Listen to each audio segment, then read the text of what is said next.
Venezuela, que están en el Caribe.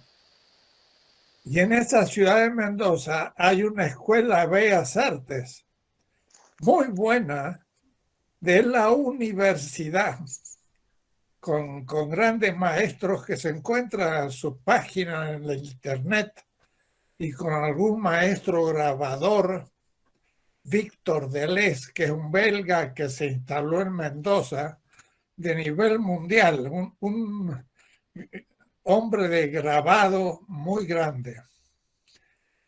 Y yo que tenía 13 años y ya era como una militante y estaba en un colegio agrícola, piensen ustedes, porque en Mendoza hay muchas viñas y yo pensaba ser enólogo, que es técnico en vinos. Cuando uno llega a mi provincia hay un arco que dice bienvenidos a Mendoza, tierra del sol y del buen vino.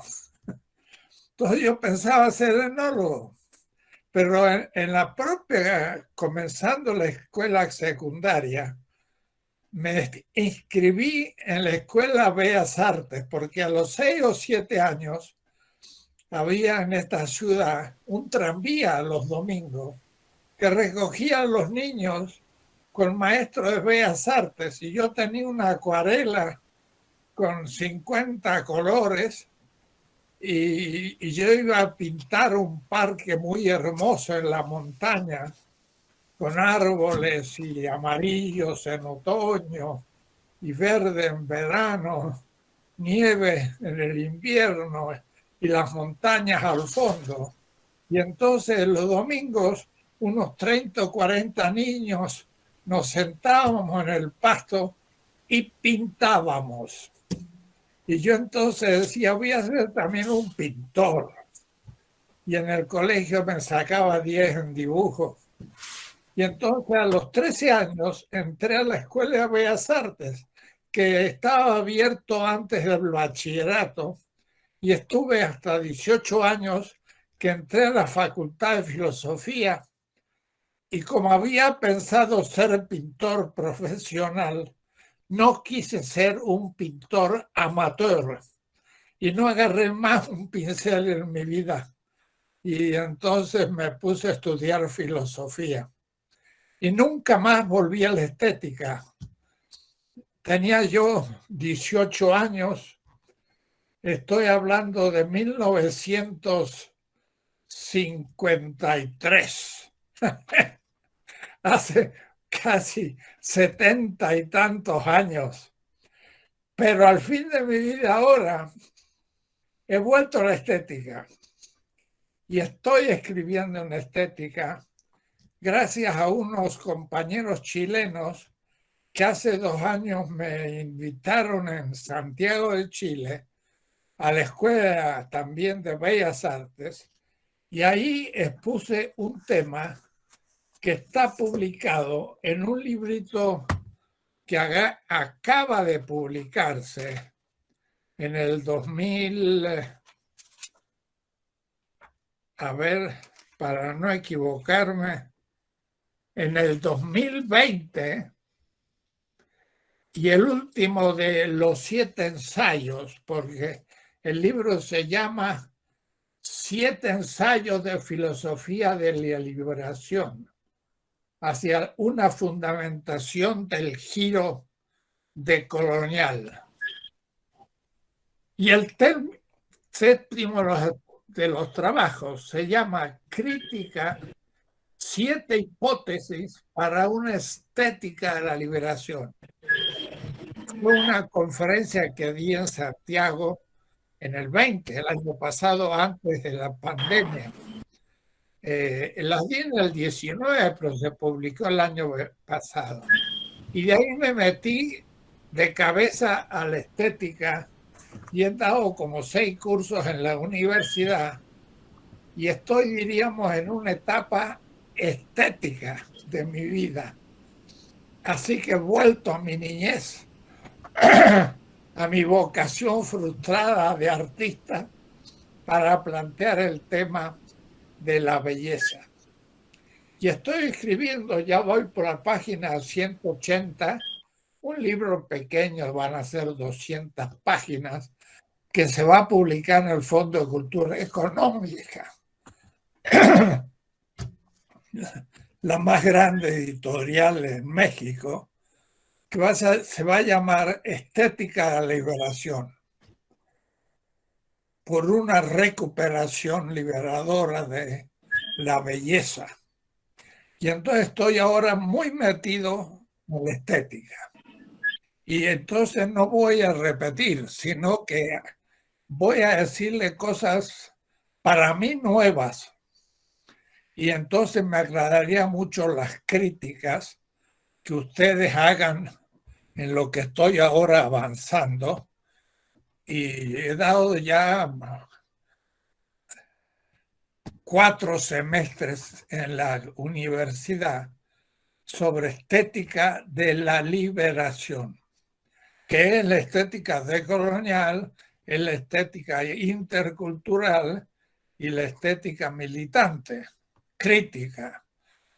No diría revolucionaria, porque es mucho decir, pero una estética ya verán de qué tipo. Entonces, comienzo. Conozco bastante de la historia de la estética. A mis 12 y 13 años iba a una biblioteca pública que quedaba cerca de mi casa y iba con mi bicicleta, tenía 13 años, y estaba ahí la obra de Pelloán, como 12 tomos de una historia del arte. Y no se imaginan ustedes, un niño de 13 años que me trabajé el Pelloán completo, porque en Bellas Artes había una historia de la estética y empezaba desde el Neolítico, y ahí se estudiaba el Egipto, por ejemplo. Teníamos un profesor de historia muy interesante que una vez nos hizo unas clases. Dice, el arte egipcio, vamos a agarrar desde la primer catarata y vamos a ir hacia abajo, hacia el Mediterráneo.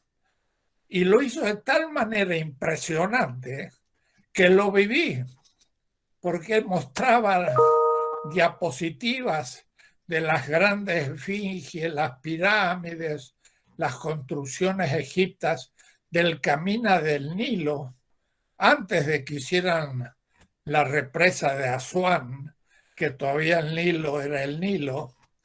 Y entonces fui con él recorriendo el Egipto como viéndolo. Y cuando llegué a Egipto y lo recorrí en serio, de cuerpo presente, y tomé un barco en la primer catarata junto a la isla Elefantina, donde empieza el Nilo grande, y lo fui recorriendo, dije, hacha, el recorrido que hice el Nilo con mi maestro de Bellas Artes en mi provincia de Mendoza fue hasta más impresionante que lo que me pasó cuando vi aquello en presencia. Había yo vivido el Nilo de anticipo y había visto todas las grandes monumentos de piedra de tal manera vivida por un niño de 13 y 14 años que el haberlo visto en realidad no me causó casi impresión, ya lo había hecho en mi escuela de Bellas Artes. Y por eso que de 13 a los 20 años, antes de entrar a la Facultad de Filosofía, yo conocía la historia mundial de Egipto, la Mesopotamia, la India, la China, el arte de los pueblos originarios muy a fondo. Y era un adolescente. Cuando entré después ya a hacer filosofía, lo hice de un punto de vista económico, político, filosófico, pero no lo hice artísticamente. Eso ya lo había hecho en mi niñez y en mi vejez, que es ahora. Es decir, empecé mi vida intelectual con la estética y por suerte se me ha dado la posibilidad de escribir la estética antes que me despida de esta vida. Creía que no iba a llegar porque ya tengo 87 años y yo digo, ay, voy a irme sin escribir la estética, pero por suerte me toca el poder escribirla y estoy ya terminándola. Quiero hablarles entonces de una estética que ha atravesado mi vida. Tengo cuadros del adolescente que yo era y clasificaban los dibujos en la Escuela de Bellas Artes de óleo y de distintos colores, de 1 a 10, y 10 era el máximo. Pues nunca saqué 9, siempre saqué 10. Y lo hacía muy veloz porque iba a hacer otras actividades. Soy un artista fracasado, pero ahora voy a compensarlo. ¿De qué se trata la estética?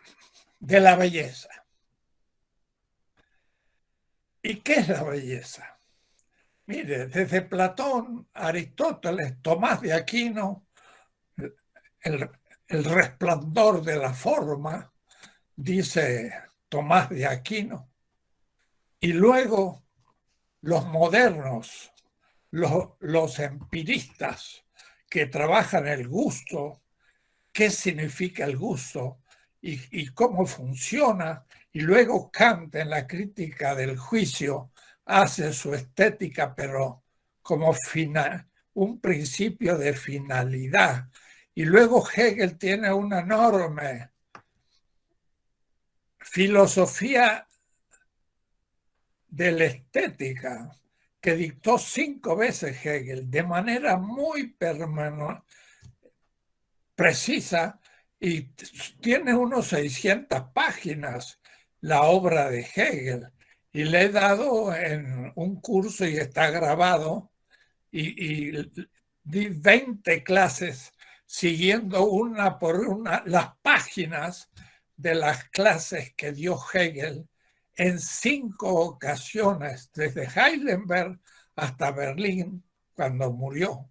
Una estética impresionante, porque trata todas las artes, trata la arquitectura, la escultura, la pintura, y luego trata la música y las distintas maneras de la sonoridad, y después trata la poesía sobre todo, que es la belleza de la palabra. Hace una descripción de todas las artes de su época de una manera excepcional.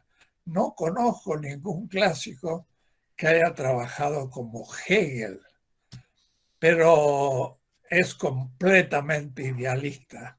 Para él la belleza es la verdad, y la verdad de la existencia misma de Dios. O es decir, la belleza es Dios, y ya no hay que definirlo. Y entonces cuando le pregunto, y después de esto, bueno, vienen Nietzsche y después podemos llegar hasta los grandes pensadores actuales del siglo XX, ¿qué es para ellos la belleza? ¿Y saben cuál es mi conclusión? Ninguno ha dado una definición precisa de la belleza. Ninguno. Es la verdad. No, señor, la belleza no es verdad. Es un valor. No, la belleza no es un valor.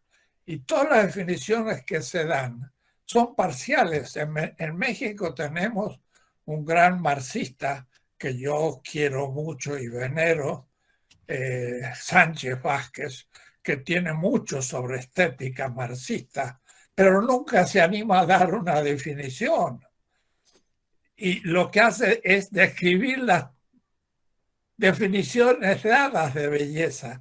Y en este momento Walter Miñono, un amigo del pensamiento descolonial en Estados Unidos, pues también se está dedicando a la belleza, pero dice, eso de dar una definición de belleza es tan complejo que no lo voy a tocar. Yo voy hasta dar una definición de belleza dentro del contexto de lo que llamo la filosofía latinoamericana de la filosofía de la liberación. Unas ideas, porque van semestres que vengo trabajando el tema y aunque son 200 páginas, está muy comprimido el tema. Empiezo hablando de la realidad, la totalidad de la realidad, le llama Javier Zubiri el cosmos. Pero la totalidad de mi mundo, del mundo humano, en el pensamiento ontológico de un Heidegger, es mundo. Ser en el mundo es el ser humano. Entonces, de la totalidad de la realidad, de los infinitos cantidad de sistemas astronómicos que vienen expandiéndose por un espacio ideal desde hace 18.000 millones de años a la velocidad de la luz. Miren qué extensión tiene la realidad del cosmos. La luz va a 350.000 kilómetros por segundo. Quiere decir que en un minuto hay que multiplicarle por 60, una hora por 60. Para llegar a un día hay que multiplicarle por 24. Y eso hay que multiplicarlo por 365. Y entonces tenemos un año luz. Y son 18.000 millones de años luz la expansión del cosmos. Piensen que hace 16.000 millones de años fue el Big Bang. Entonces el universo es extensísimo. Y del universo solamente parte de mi mundo la experiencia que los humanos tenemos de esa realidad, el mundo. Y somos de parte del cosmos y tenemos una experiencia de una parte mínima del cosmos. Y hace 4.500 millones de años apareció la vida. En la Tierra, ¿cómo fue? No sabemos. Si viene de otro lado o si apareció en la Tierra. 5.400 millones de años es la vida en la Tierra. Y hace anteayer, 4 millones de años, aparecieron los primeros antropoides, o es decir, tipos de hombres, como el Homo habilis. Y desde ahí tenemos vivientes homos que tienen un cerebro fantásticamente desarrollado y en él se va a dar la experiencia de la belleza. De tal manera que con esto les he dicho que fuera de la existencia humana en este pequeño planeta no hay experiencia de belleza, sino en la raza humana, en el Homo sapiens. Y esto ya reduce el objeto, porque los clásicos pensaban que el ser, la belleza y el bien eran trascendentales. No, No, la realidad es antiquísima, tiene miles de millones de años. La ética surge cuando hay un cerebro libre, quiere decir que apenas hace unos millones de años. Y entre esos millones de años es que surge la belleza. La belleza es un fenómeno reciente del cosmos como parte del mundo. Esto supondría ir despacio. Y digo esto porque hasta las plantas tienen ciertas reglas que después se van a reproducir en la belleza, pero ciertamente los animales tienen la percepción estética, saben lo que es la belleza y proceden según la belleza.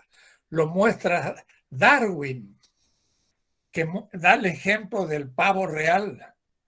El pavo real extiende sus plumas espléndidas, bellísimas. ¿Para qué? Para extasiar a la hembra y hacer que lo elija para así hacer el acto que permite la permanencia de la especie en un grado mayor.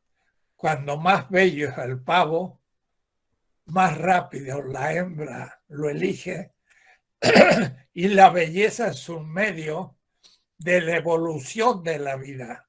Lo dice Darwin en otro libro que es El origen de las especies por las funciones. Y ahí muestra que la belleza es un modo de la evolución de la vida perfectamente presente en los animales. Y acuérdense que esto es importante porque Proudhon, el socialista utópico, dijo la estética es humana, los animales no tienen nada que ver. Los animales, todos son entes estéticos y proceden por la belleza, no solo por la obra de arte. Un pájaro hace un nido colgando de una rama y resiste técnicamente el nido y los polluelos y la madre que los empolla y es resistente, es técnicamente adecuado, pero es una belleza. Y a su vez también el pájaro canta a la hembra, porque el que canta mejor es de nuevo el elegido por la hembra. Quiere decir que la belleza está detrás de todos los actos de las especies vivientes. Tiene que ver con la vida. Y por supuesto, esto logra en el ser humano plenitud. Es una belleza consciente y autoconsciente, superior al del animal, pero al fin del tipo de la belleza que el animal, todos los animales y analógicamente hasta los vegetales saben descubrir. El vegetal en su raíz busca el agua en el suelo y lanza sus raíces y extiende sus hojas al sol para hacer el proceso fotosintético. Pero no los lanza a cualquier lado, los lanza en una cierta dirección para hacer posible la vida. Hasta las plantas se comportan según las leyes de la estética. Esto para decir que el fenómeno de la estética es cosmológico y es biológico, es vegetal y es animal. Katia Mandoki ha escrito un libro maravilloso sobre la estética vegetal y animal, y de ahí surge la estética humana. Y entonces voy a describirle de manera inicial, porque tendríamos que discutir mucho, qué es lo bello. Lo bello no es un valor.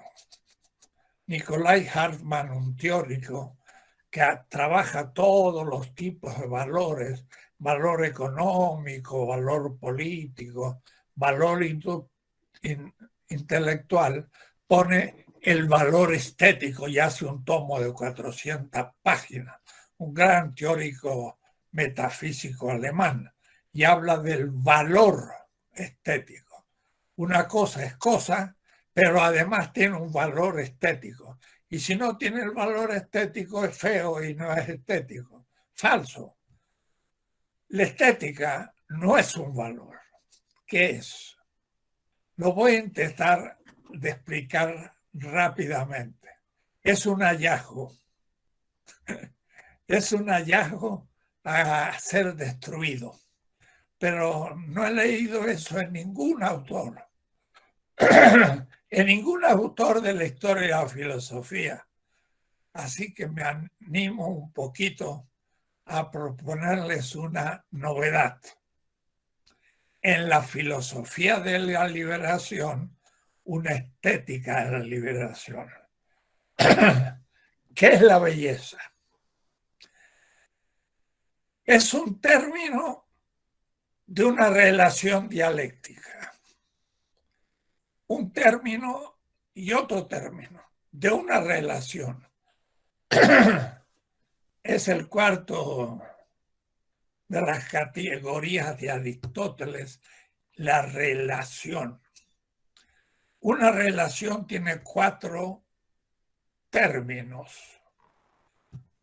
A, B, la relación de A a B y la dirección de A a B.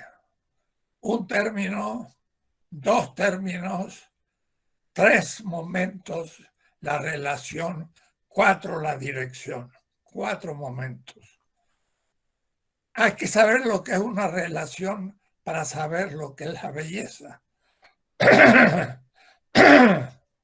La belleza es el término objetivo de una relación entre la realidad misma de la cosa, y digo cosa, no hablo terminología aproximada, es una terminología precisa dentro de un sistema sobre el que he escrito toda la filosofía de liberación.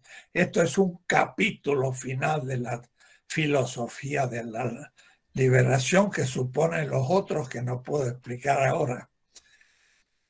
La relación entre la cosa real y el viviente. Y el viviente, sea el pájaro o el ser humano, descubre en la realidad misma de la sustancia de la cosa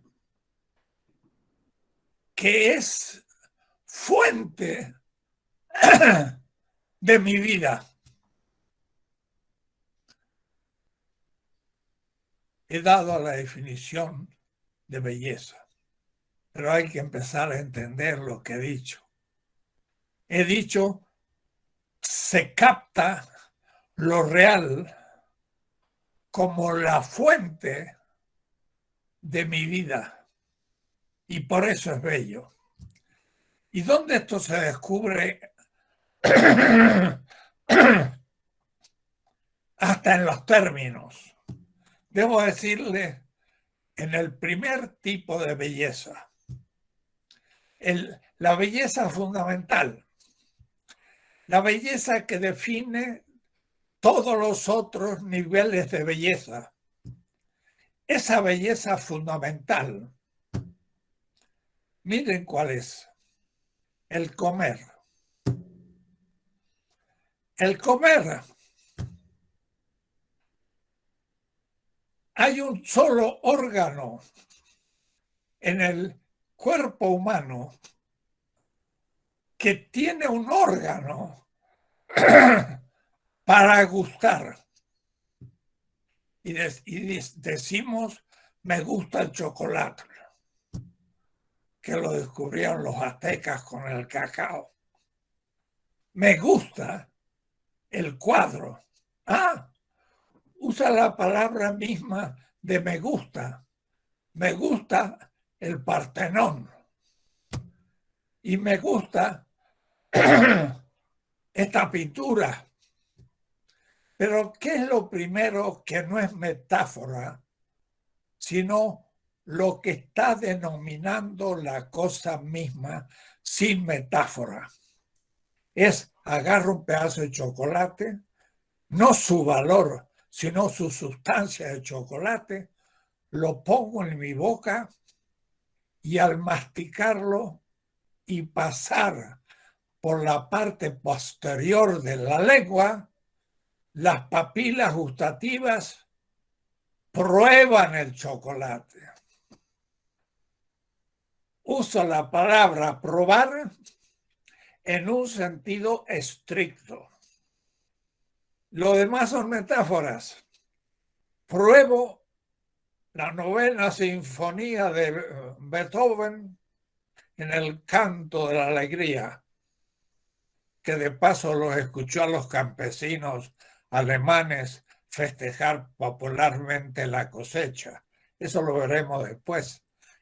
Beethoven se inspira en su pueblo, no en los grandes artistas, ni se inspira en la ópera, se inspira en la calle, pero eso después. Prueba, oye esa música del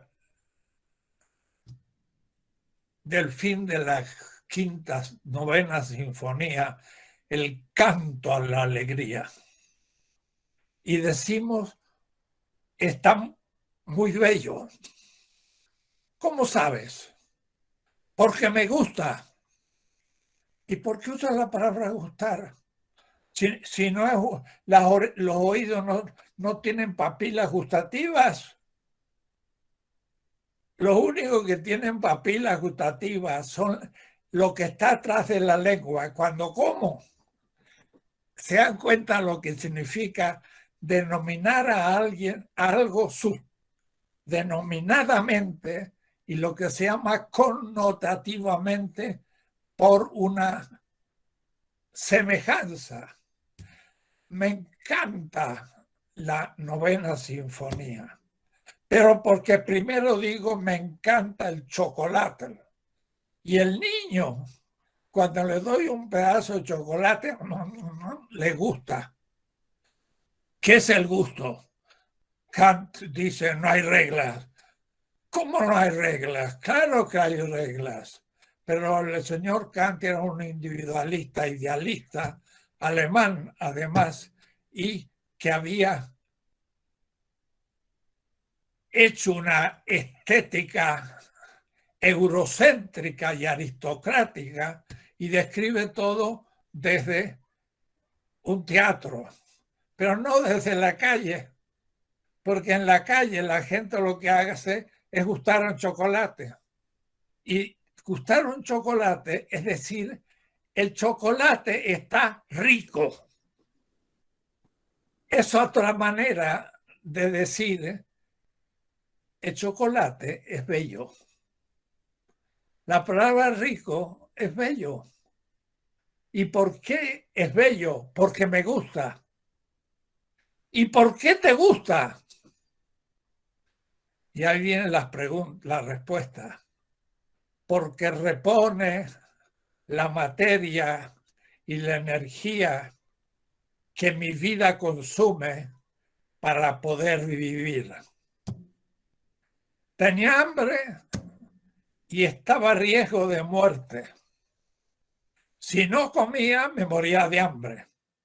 Y entonces, cuando tengo hambre, busco algo de comer, pero esto es una piedra, no me sirve, no es bello. Esto es un pedazo de tierra, no me sirve. Y veo una manzana, eso es lo que necesito. Tengo hambre, es alimento. Y la manzana me gusta porque en su sustancia es la fuente de mi vida. Y entonces mi corporalidad y mi emotividad se entusiasma y siente alegría de que ha encontrado el alimento con el que va a reproducir su vida. Porque que es verdad, la verdad no mueve mi corazón. Puede que yo ame la verdad, pero el amor es anterior a descubrir la verdad.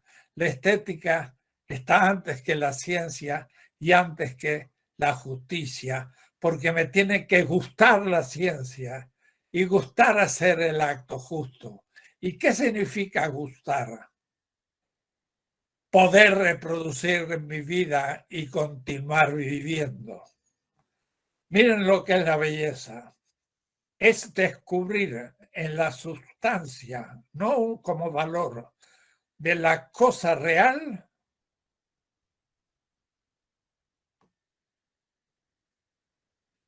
la causa de la reproducción de la materia y energía que me permite vivir.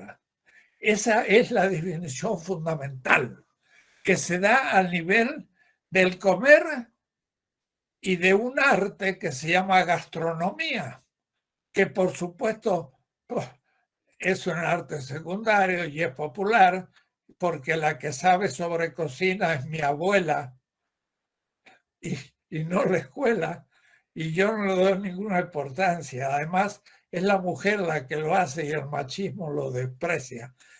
Por ahí empieza la estética, en la calle cotidiana del comer.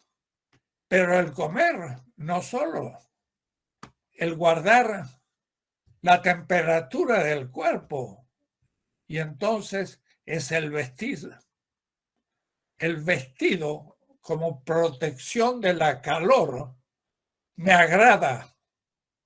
Y después también la casa es fundamental porque es el lugar donde tengo una interioridad y la seguridad de la vida, porque si estoy en la intemperie, pues me pueden comer los leones cuando el ser humano era un animal más en la estepa africana hace 4 millones de años o el Homo sapiens hace 200.000 años, y entonces la casa me protege la vida y me encuentro en gozo en la protección que guarda la temperatura y me permite vivir. Fue muchas veces las cuevas y después ya el ser humano empezó a construir cuevas y va a ser la casa y va a ser la arquitectura. Pero al principio era el vientre de mi madre, que es el lugar más seguro que tuve en mi vida, porque en el vientre de mi madre recibía el alimento sin trabajar, el calor sin vestido, estaba seguro y podía vivir. Y por eso aquel esquizofrénico a veces, cuando la realidad es tan violenta, se pone en posición fetal en su cama y se hace como un feto que querría volver al vientre de su madre cuando estaba en seguridad y felicidad. Ahí tenía todas las necesidades cumplidas. Era la perfección originaria. Freud lo sabe. Ven de lo que estoy hablando. Me gustaría ya aquí un diálogo, una discusión, pero es una charla nada más. Todas las bellezas, todos los modos analógicos de la belleza se van a definir desde esta primera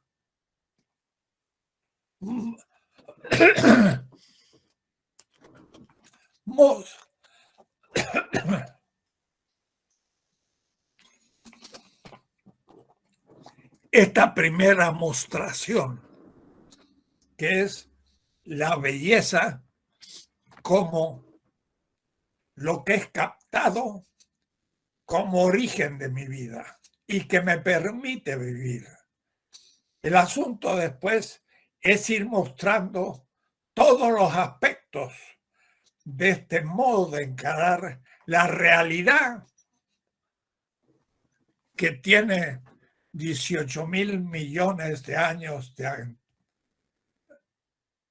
de existencia y en una extensión casi infinita del universo que capto en el pequeño mundillo del ser humano. Y entonces ahora, después de saber lo que es la belleza, que es justamente el que captar la realidad como origen de mi vida, y por eso vibra mi corporalidad en una cierta emotividad alegre. Tenía hambre y no había solo piedras, sino encontré una manzana. Y cuando encontré la manzana, mi cuerpo entró en una alegría porque podía seguir viviendo. Y entonces me comí la manzana y satisfice el hambre. Y el arte en ese caso se incorpora a la vida y la hace más vida. Vean que entonces la clave es la vida. Y todo lo que voy a hacer es mostrar la vida como la secreto origen de la belleza. No es el resplandor de la forma, es la realidad como fuente de la vida y que me permite vivir. Ahora, segundo momento, tenemos que ver muchos aspectos. Primero, ese modo de concebir lo bello se da en sistema. Es decir, no es mío, que no es de mi familia, lo que aprendí a comer, por ejemplo. Es lo que come mi pueblo. Yo como tortillas o pan de trigo o pan de maíz o arroz en la China. Entonces yo puedo captar de la realidad distintas causas de mi vida y por eso va a haber muchas culturas y muchos tipos de belleza y estas van a ser bellas no por identidad, sino yo le voy a llamar por semejanza. ¿En qué se parece una tortilla de maíz a un pan de trigo, a una comida en arroz, como hace un chino? Se parecen los tres, tienen la semejanza de ser origen de la vida, pero de vida con contenidos distintos. Y entonces puedo explicar de qué facultad humana capta la belleza. No es la inteligencia, eso es la verdad. No es la voluntad, esos son los propósitos prácticos o la justicia. Es una tercera apertura al mundo del nivel de la inteligencia y la voluntad, en la emotividad. Y el pensamiento moderno lanza la emotividad como a un nivel sensible, más corporal de segundo tipo. Para Kant, las pasiones del cuerpo era patología y no tenía ninguna pasión en la descripción de su filosofía. Era un idealista. ¿Y qué decir de Descartes? Cuando dice yo pienso, luego soy, dice ¿quién es el yo? Es el alma. Y el alma lo dice explícitamente, no tiene ninguna relación intrínseca con el cuerpo.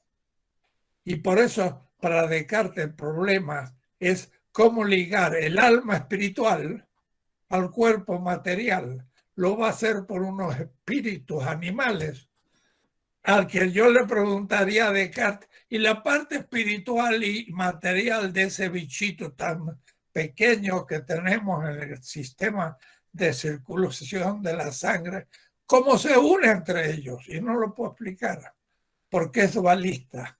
Para el dualismo desprecia la sensibilidad, el sentido, la vista, el oído, el perfume, el gusto y el contacto de la piel. Y por eso empecé por el comer. Es lo más despreciado, porque es la piel. Y la piel come mejor. Prueba lo que come.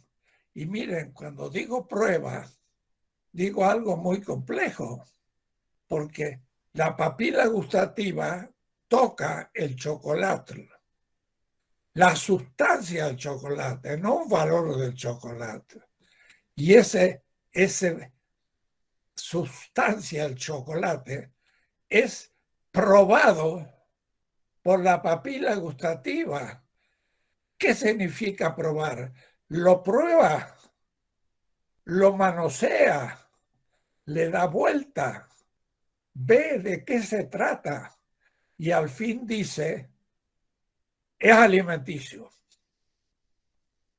Es todo un proceso de prueba.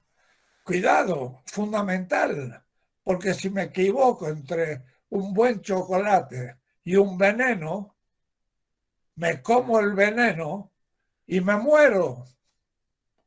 Entonces va la vida. Es un problema de vida o muerte. La belleza.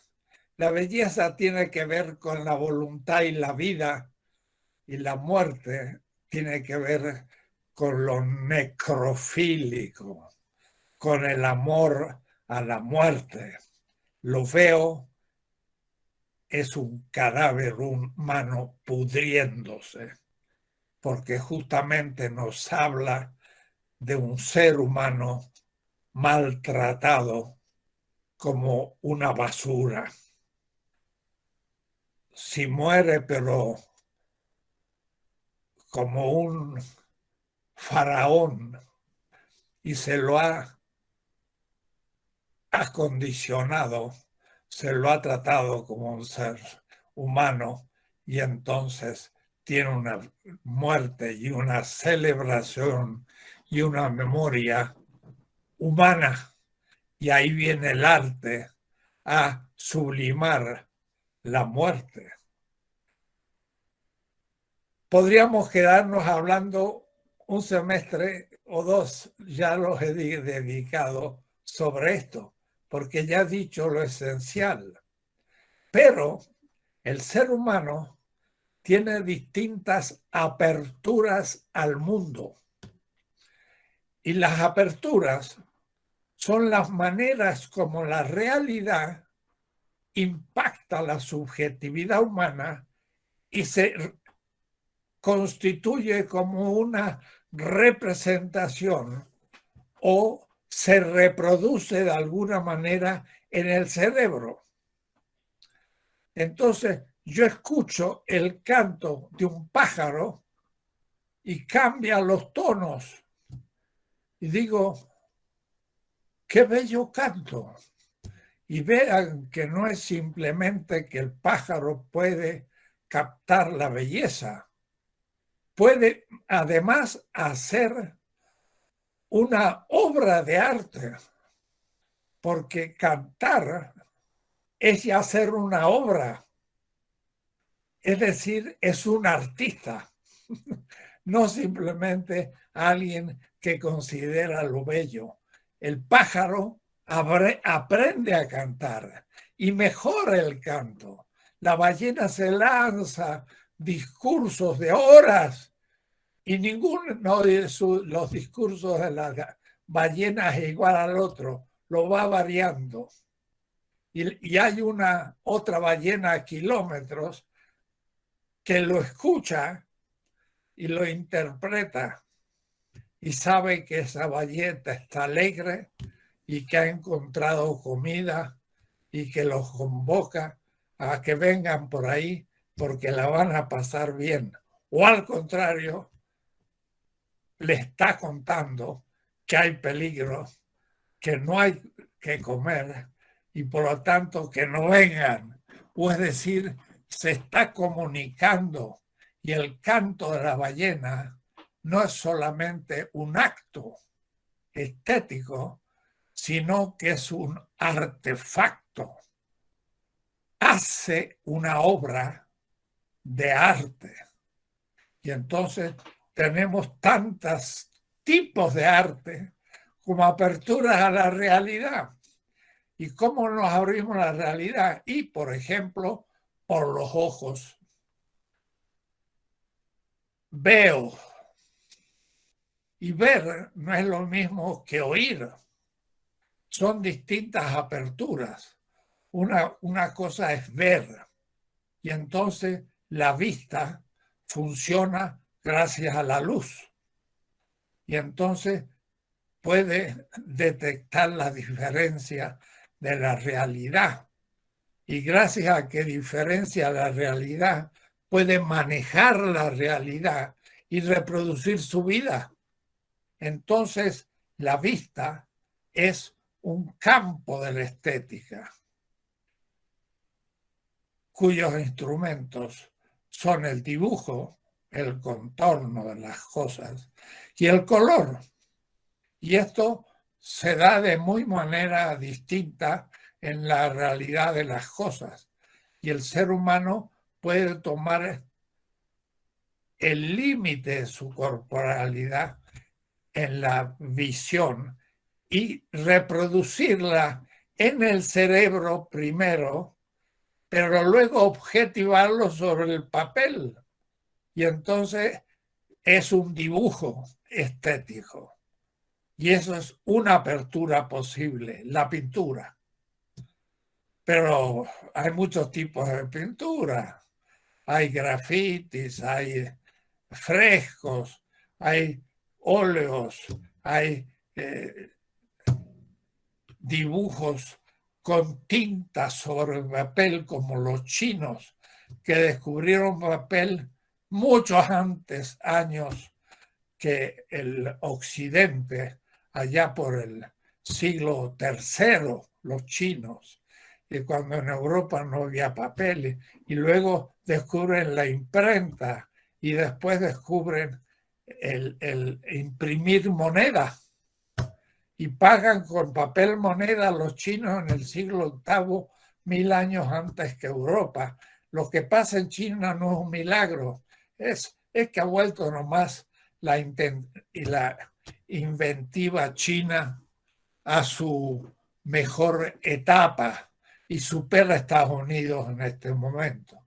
Pero tiene una historia fantástica del arte gráfico y de todas las maneras de representar lo visual. Y entonces la arquitectura es también visual, pero es una visualidad que se vive como interioridad. Y entonces la arquitectura es mucho más compleja que el dibujo, porque el dibujo da una dimensión, pero la arquitectura usa las 4 dimensiones y yo puedo vivir dentro de un artefacto arquitectónico y sentirme protegido por la obra de arte arquitectónico y ser feliz en la calor que me da cuando hay frío o el fresco que me da cuando hay calor y la seguridad ante la intemperie y cuando era el origen ante las bestias que me podían comer en la noche. Y entonces la arquitectura es muchísimas cosas y podemos empezar a hacer una descripción de la arquitectura, de la pintura, y de la escultura, que trabajan con la espacialidad del mundo captado por la subjetividad de la apertura visual, pero visual en el espacio.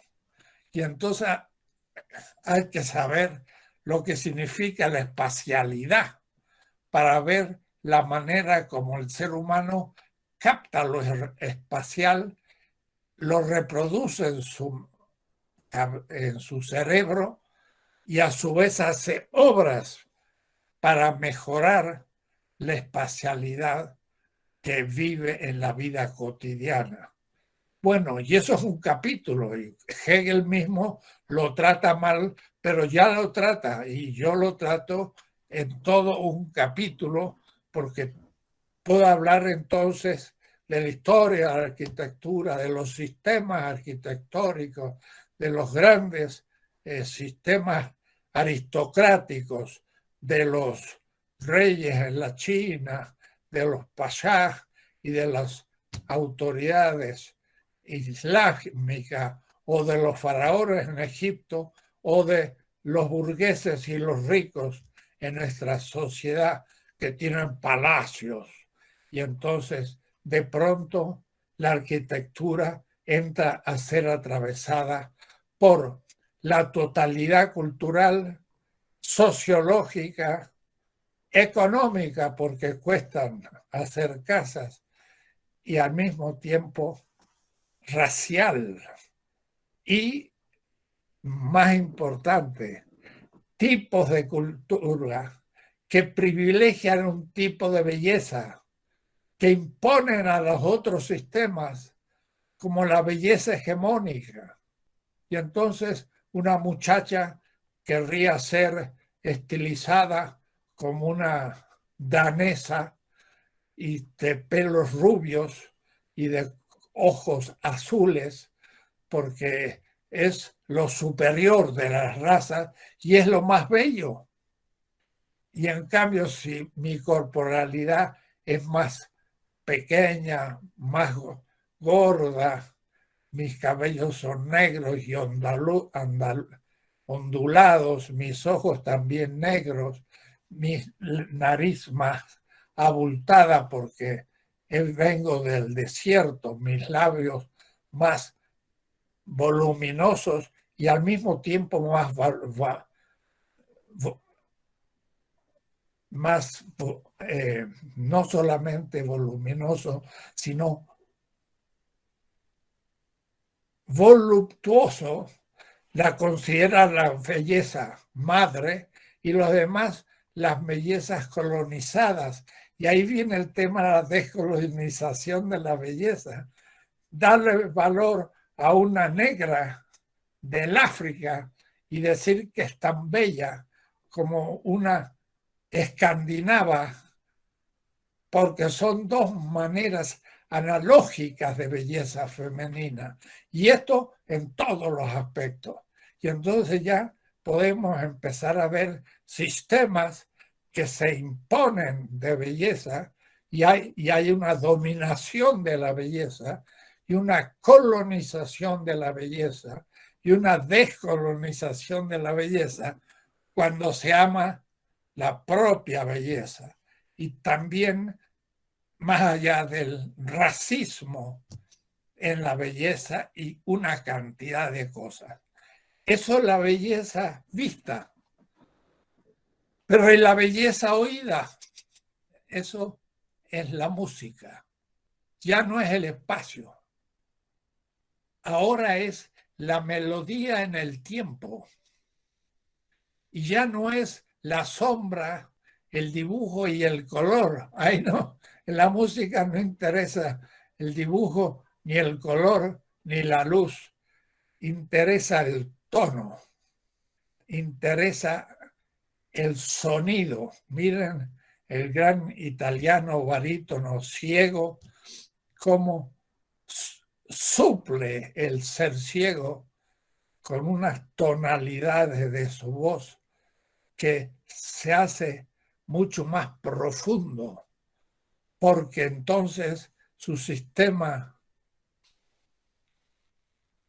evaluativo, emotivo, se desarrolla mucho más que en el vidente, porque el vidente a veces en la canción queda imantado por de lo que se trata en la melodía, no en el relato de la música, mientras que el ciego no pierde el tiempo en el relato representado, sino se centra en la belleza de la melodía del sonido y entonces le saca un provecho mucho mayor.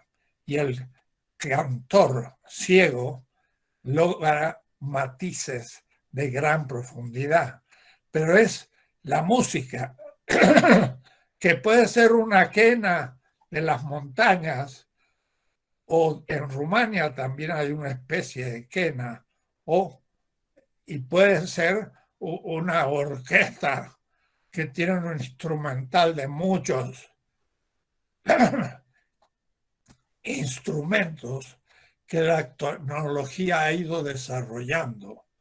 Y entonces los instrumentos más simples como el tambor se transforman en la batería y de pronto en el piano se define claramente cada sonido y tienen bemoles, de tal manera que ahí se ha tecnificado los sonidos gracias al piano, pero también gracias al violín y gracias a la trompeta y gracias a todo lo que es una orquesta sinfónica, pero que no es una canción de barrio ni un corrido, como le dicen en México, popular, que pues también es esencial.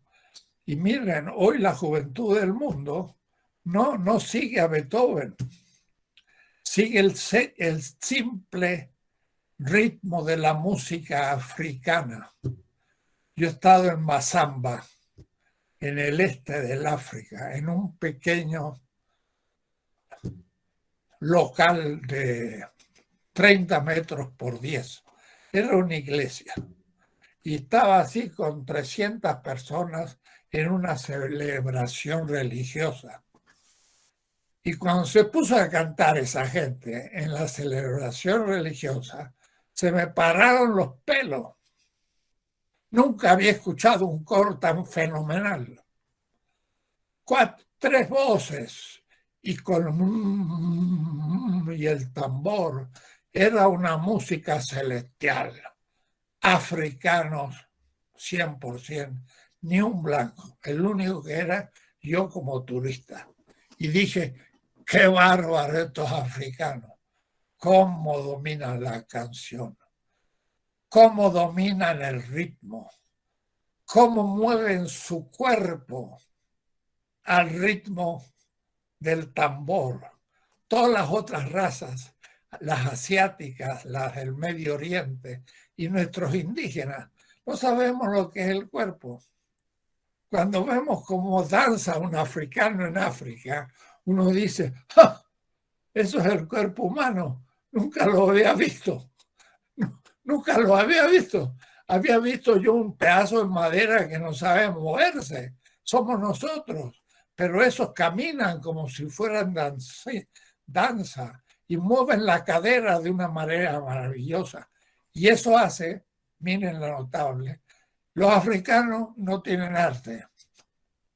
Toda la juventud del mundo, hasta en la China, danza al ritmo del jazz y el tambor africano. De todo el mundo. Y eso a todos los jóvenes del mundo. Quiere decir que tiene una influencia mayor que Beethoven, mayor que todos los músicos, que tienen gente muy selecta que los escucha de vez en cuando y que va subiendo gracias a los instrumentos electrónicos y se escuchan más que antes, que solamente se escuchaban en los teatros. Ahora lo puedo escuchar en el metro o en el camión o en el bus, pero en el África el ritmo de la danza es celestial. Y entonces alguien dirá que los africanos no han producido nada. Primero, el Egipto era africano, era negro. Cleopatra era negra y enamoró a Antonio, el gran general romano. ¿Por qué?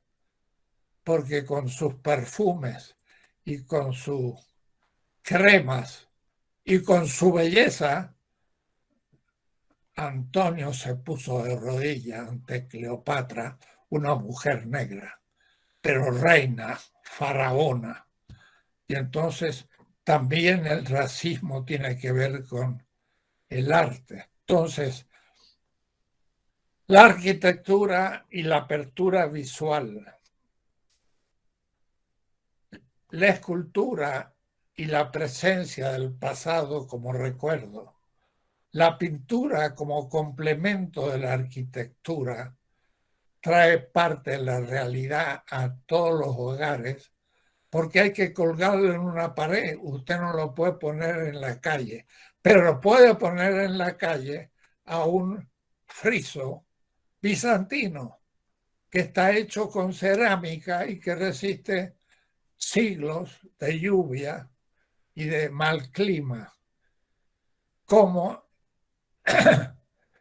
la biblioteca de la Universidad Nacional de México.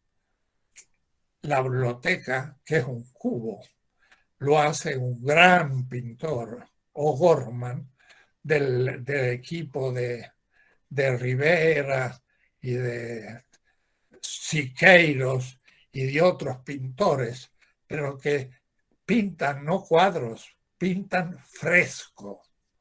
Y entonces Rivera empieza a llenar 200 metros cuadrados de pintura en el Palacio Presidencial de México, una cosa espléndida, la historia de México desde antes de los aztecas hasta Marx.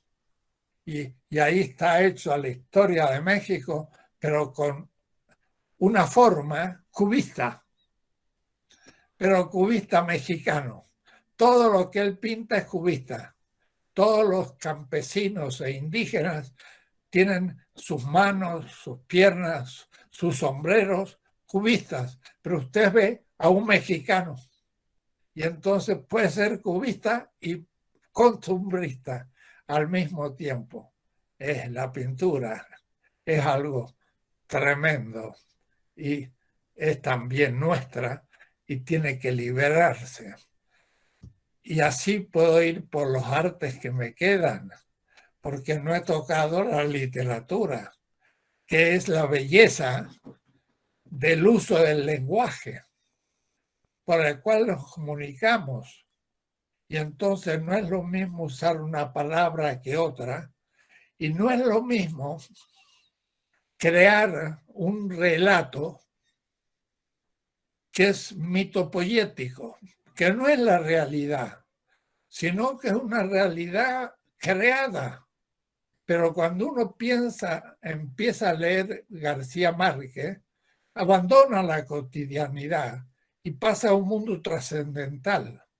Es un mundo trascendental de la mitopoiesis religiosa y de lo propiamente humano, que es lo mito más allá del realismo craso. Y entonces la palabra se hace bella y me permite vivir de una vida humana más desarrollada. Y cuando llega la poesía logra una mayor belleza todavía. Y entonces bajamos después a la poesía popular, como el Martín Fierro, un gaucho argentino, cantado por un hombre de clase media, pero con todas las palabras del gaucho, que es una epopeya popular y poética profundamente comprensible para el pueblo.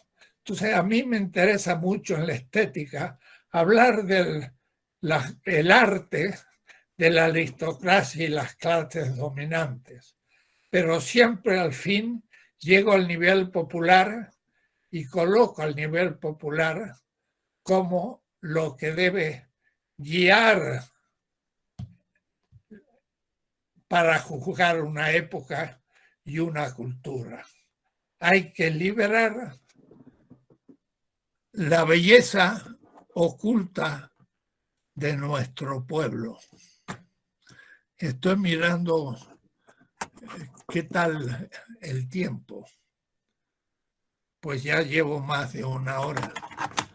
Así que es un adelanto lo que le estoy haciendo. La estética de la liberación es no solo la definición de la belleza, sino la exaltación de la belleza de los oprimidos y excluidos, cuya corporalidad, poesía, comida, vestimenta y vida es catalogada por los aristocráticos, que en realidad es una oligarquía del derecho y que desprecia a su pueblo. Es volver al pueblo como el origen de la belleza. Y los grandes genios lo que hicieron más que inspirarse, descubrieron la belleza en la aparente fealdad del pueblo. Y lo que hicieron es exaltarla. Y eso es el genio. Kant dice, el genio es el que da las normas a la estética. Qué aristocrático, pobre Kant. El que da las normas al genio, el pueblo. Pero nunca se había visto una cosa de este tipo. Y es justamente porque el genio lo descubre en su pueblo. Mire, Toledo, un gran artista mexicano, le dan a ustedes un pedazo de madera, un tronco de un árbol, lo agarra, lo mira y al día siguiente se lo muestra y ha hecho una obra de arte. Un trapo de un vestimento popular hace un vestido. Y eso, Toledo transforma todo lo que toca en bello. Y todo es popular. Toledo es un genio, pero también lo es Rivera, que supo agarrar la historia del indio, del obrero, y desde una visión de izquierda, pero no solo, porque la izquierda no tiene en eso claridad artística siempre, pinta la historia de México y pinta lo que le ponen delante desde los oprimidos. Es como el presidente actual de México, que dice, por el bien de todos, primero los pobres. Yo diría que la estética debe estar hecha por la belleza pluriversal, no universal, pero primero por la belleza de los oprimidos y excluidos. Ahí hay que poner la intención de nuestra descripción en todas las artes. Y entonces hay que revalorizar lo propio y no dejarse llevar por el fetichismo de la belleza de Hollywood, que es en la que estamos apresados, de la arquitectura del vidrio, de las películas de Hollywood, de la cultura del dinero y de las transnacionales. Es la liberación de la estética o una estética militante que hay que desarrollar. Y yo en el librito de 200 páginas voy a exponer algunos temas más sistemáticamente para irlos mejorando en el futuro. Las futuras generaciones porque yo voy a proponer tesis de estética, pero una estética como se debe me llevaría 15 años y ya no los tengo.